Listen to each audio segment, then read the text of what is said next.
Barat ha kotor yok samani no tino sa salo sabrum ni ring rok no tino kaisa panda songsa jaka monogat BSF 109 nong battalion rok o panda wono manjaka Commandant Ashok Kumar Yadav bini logi wono DIG Shekhar Gupta no tino BSF ni officer rok. जैसा कि आपको पता ही है कि भारत सरकार की तरफ से हर घर तिरंगा प्रोग्राम का प्रायोजन किया जा रहा है आजादी के अमृत महोत्सव के दौरान और इस दौरान विभिन्न जगहों पे लोगों को जागरूक करना, उनको राष्ट्रध्वज के बारे में जानकारी देना और राष्ट्रीय गौरव में के प्रोग्राम में शामिल होने के लिए प्रोत्साहित करना, इसी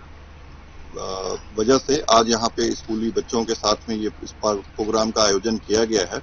और ये प्रोग्राम अभी हम 15 अगस्त तक इसको और विभिन्न जगहों पे करेंगे। सीमावर्ती क्षेत्रों में जो लोग रह रहे हैं, ना सिर्फ बच्चों बल्कि जो यहाँ के निवासी हैं, जो नागरिक हैं, उनको भी इस प्रोग्राम में शामिल करके हमारा ये कर्तव्य है कि हम सभी को राष्ट्र के गौरव के साथ में जोड़ें और सभी को इस जो महोत्सव है उसकी इम्पोर्टेंस जो है उसके बारे में बताएं। Thank you sir.